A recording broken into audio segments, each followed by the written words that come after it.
Art history teems with anecdotes and oddities, thanks to those delightful eccentrics, visionary radicals, and wonderful weirdos who populate the continuum. We could compile lists into eternity, but for now, here's 50 random art history facts. This is listed by several circles. French farceur Marcel Duchamp was an award-winning chess player. Americana painter Norman Rockwell is the official state artist of Massachusetts. An early exponent of Expressionism, German modernist Paula Modersohn-Becker was the first woman to paint herself nude and the first to paint herself pregnant. Dutch Golden Age painter Rembrandt was so impoverished by the time he died in 1669 that he couldn't afford his own tombstone, so he was buried in an unmarked grave in Amsterdam's Westerkerk. Sandro Botticelli's Splendid Spring portrays at least 138 known plant species with botanical accuracy. Pop pioneer Andy Warhol and his beloved mother Julia kept a colony of cats in their shared Upper East Side apartment, 25 of whom were named Sam. In 1952, they co-produced an endearing book entitled 25 Cats Named Sam and One Blue Pussy, grammatical inaccuracy courtesy of Warhol's Slovakian mother, which strangely featured illustrations of 16 cats. Austrian artist Gustav Klimt adored cats and allowed them to run amok in his studio in exchange for their urine, which he used as a fixative. Vincent van Gogh was deeply displeased with The Starry Night, his post-impressionist masterpiece, painted in a French asylum shortly after the infamous episode that left him with a mutilated ear. In his letters, he described the composition as a failure, which the artist felt, quote, says nothing. Little did he know, Van Gogh was intuitively depicting the perplexing phenomenon known as turbulence, well before it was articulated by the mathematician Andrei Kolmogorov in 1941. In 2004, the Hubble Space Telescope captured a light echo at the outermost reaches of the Milky Way, 20,000 light-years from Earth. And yet there was something oddly familiar about it to the scientists at NASA, who likened the celestial image to the unfurling swirls in the starry night. In 2006, a coalition of scientists from Mexico, England, and Spain conducted a formal analysis of Van Gogh's billowing brushwork, not only in The Starry Night, but in Road with Cypress and Star, Wheatfield with Crows, and Self-Portrait with Bandaged Ear and Pipe. The latter was not a match against Kolmogorov's formula, but the others were found to render turbulence with remarkable precision. Meanwhile, physicists are still clamoring to unpack how turbulence works. Stranger still, a correlation manifested between Van Gogh's propensity to paint turbulence and the peaks of his most turbulent psychic states. Contrary to its context, Van Gogh described a feeling of absolute calm when he painted Self-Portrait with Bandaged Ear and Pipe, but he is known to have painted the others during periods of intense psychological and emotional discord. Rumor has it that Van Gogh only managed to sell one painting during his lifetime. A Belgian artist by the name of Anna Bock purchased the Red Vineyard at Arles for the equivalent of $2,000 in 1890, shortly before Van Gogh's death that same year. Japanese Edo period painter, printer, and draftsman Katsushika Hokusai went by at least 30 different names over the course of his lifetime. His habit of adopting a different pseudonym whenever he embraced a new style or entered a new phase of his life was customary in Japan, but as far as we know, Hokusai rebranded more than any other artist. Hokusai is said to have been so revolted by the act of cleaning that he would let his studios fester with dirt and clutter. When he could no longer stand the mess, he would simply move, which he's said to have done 93 times. Classical sculptures from ancient Greece, Rome, and Turkey boasted ecstatic color before the millennia stripped them bare. Come the Renaissance, artists carved sculptures of white marble with a blind and misinformed devotion to antiquity. One thing is certain, the ancients loved themselves a hulking hero. Size mattered, and it was best to be wee. Large appendages were symbols of vulgarity, gluttony, and even stupidity.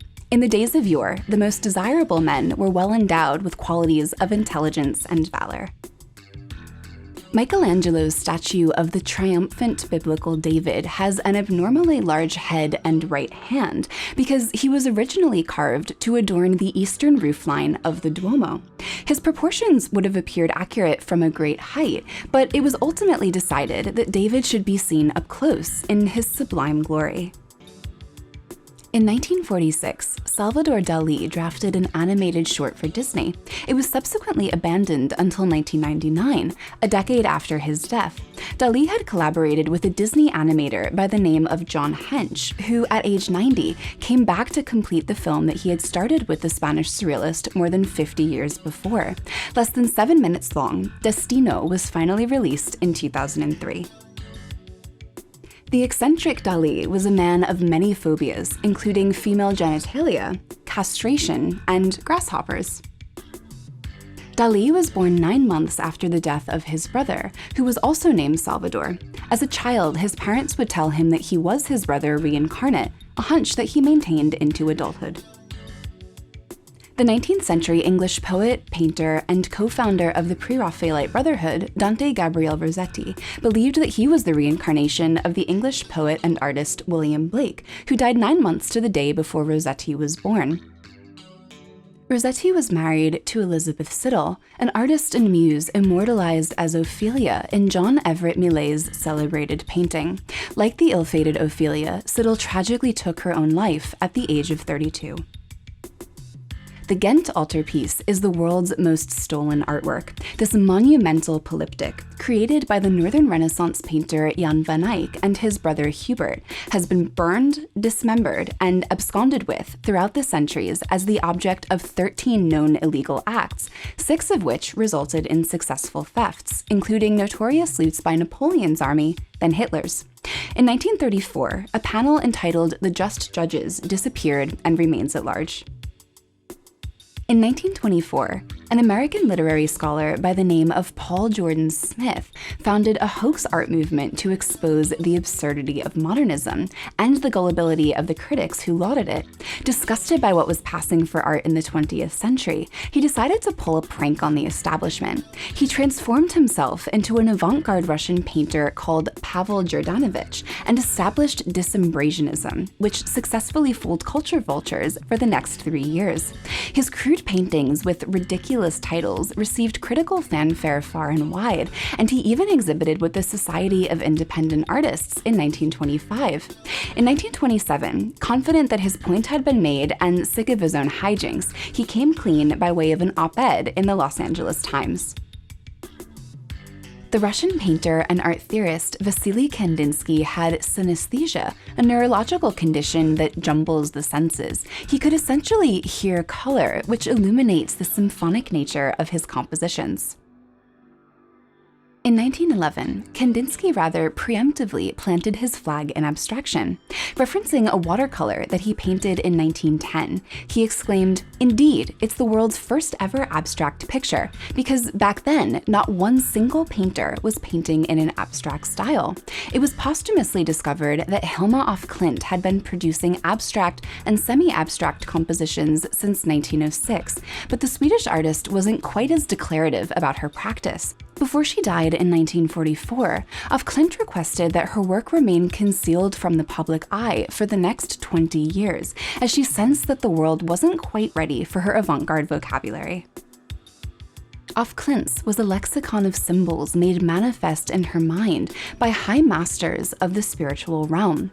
She led regular seances, transcribed messages from interdimensional beings, and unconsciously created a number of automatic drawings during her transcendent travels to the great beyond. French artist Henri de Toulouse-Lautrec's grandmothers were sisters. Leonardo da Vinci's Salvator Mundi became the most expensive artwork ever sold at auction when it was purchased for $450.3 million in 2017. Leonardo was vehement about animal welfare. The 16th century art historian Giorgio Vasari claimed that Leonardo would roam the markets and purchase birds slated for food, or at the very least, life imprisonment, with the sole purpose of liberating them. It's said that he was an ethical vegetarian, but this has yet to be proven.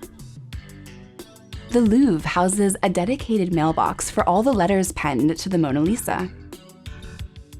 But she wasn't always a super celebrity. Before she entered the Louvre's collection in 1804, she's said to have hung in the bathroom of the 16th century French king Francis I, and then in Napoleon Bonaparte's bedroom until the turn of the 19th century.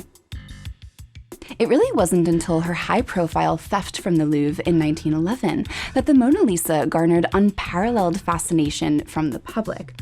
Who was to blame? None other than a young Spanish modernist by the name of Pablo Picasso, or so the authorities suspected. Picasso associated with a band of rebels, one of whom actually had stolen artworks from the Louvre before. In fact, he sold 2 stolen figurines to Picasso, who was subsequently questioned by a judge. It was ultimately determined that a Louvre employee was responsible for the Mona Lisa's theft, and Picasso's name was cleared. In 1606, the Italian Baroque painter Caravaggio murdered a pimp named Ranuccio Tomassoni in Rome. He lived the rest of his short life in exile for fear of being executed. Spanish artist Francisco de Goya died in self-imposed exile. The man and woman featured in American Gothic are Grant Wood's sister Nan and his dentist, Byron McKeeby. Wood conceived of the painting in the summer of 1930 when an Iowa farmhouse caught his eye. Compelled by the kind of incongruous arched window in the so-called Carpenter Gothic style on the second story of this Midwestern home, Wood grabbed an envelope and sketched the preliminary composition that would become American Gothic. Wood intended for the austere couple in American Gothic to embody the resilience and grit of the Midwestern spirit, especially during the early years of the Great Depression. The painting was an instant success from the moment it debuted at the Art Institute of Chicago, but suffice it to say that Wood's fellow Iowans weren't quite as pleased.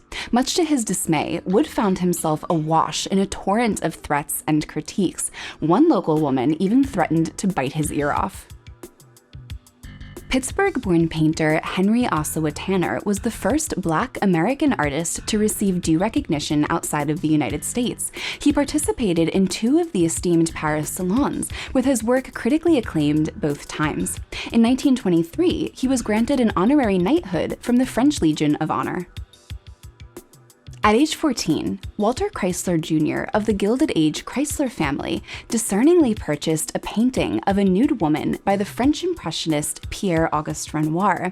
Naturally, the piece had pride of place in Chrysler's dorm room at school, but his RA was so offended by the subject matter that he took it upon himself to destroy it. One of Georgia O'Keeffe's favorite studio spaces was her Model A Ford, which provided her with shelter from the unrelenting desert sun while she painted. In 1957, the French Nouveau Realiste artist Yves Klein formulated and subsequently trademarked his very own shade of ultramarine, which he called International Klein Blue. In 1964, Sonia Delaunay became the first living woman to have a retrospective at the Louvre. When the virtuosic John Singer Sargent exhibited his portrait of socialite Virginie Amélie Avignon-Gautreau at the Paris Salon of 1884, the painting was derided for the way the sitter's strap slipped so indecently off her shoulder. Sargent revised the indiscretion and held on to the painting for some 30 years before he sold it to the Metropolitan Museum of Art in New York City. "I suppose it is the best thing I have ever done," he noted, but he requested that it be exhibited as Madame X so as not to eternally shame Gautreau's legacy. Christina's World, Andrew Wyeth's iconic magnum opus, was inspired by the American artist's neighbor, Anna Christina Olsen. Having developed a degenerative disorder that left her paralyzed from the waist down, Olsen refused a wheelchair, preferring to mobilize herself with her remaining upper body strength. Christina's World was Wyeth's tribute to the, quote, extraordinary conquest of a life which most people would consider hopeless. Frida Kahlo was born in 1907, but the patriotic painter would claim that her birth year was 1910 to coincide with the onset of the Mexican Revolution. In 1961, Henri Matisse's Le Bateau was accidentally installed upside down at the Museum of Modern Art, an error that went unnoticed for 47 days. The semi-abstract paper cutout was included in an exhibition entitled The Last Works of Matisse, which attracted thousands upon thousands of visitors, including the late artist's son, before a stockbroker noticed a subtle oddity in the almost mirrored image of a sailboat on the water. It was unlikely, she figured, that Matisse would have intended for the boat's reflection to be more complex than the boat itself, so she referenced the exhibition catalog, and as it turned out, she was right. When the French sculptor Auguste Rodin presented his life-sized The Age of Bronze in 1877, viewers were so taken aback by its unprecedented naturalism that the artist was accused of having forged it from the cast of a living person. Jean-Michel Basquiat was expelled from his New York City high school for throwing a pie in the principal's face. He was essentially down and out afterward, so he sketched compelling symbols accompanied by cryptic thoughts on postcards, which he peddled on the city streets. In 1980, Basquiat noticed Andy Warhol dining in a Soho restaurant. With nothing to lose, he walked right up to Warhol and asked him to buy one of his postcards. The rest, of course, is history. Thanks for watching Several Circles. Don't forget to subscribe for more videos about the lives and work of extraordinary artists from across history and the present day. And let us know in the comments if there's an artist you'd like to know more about.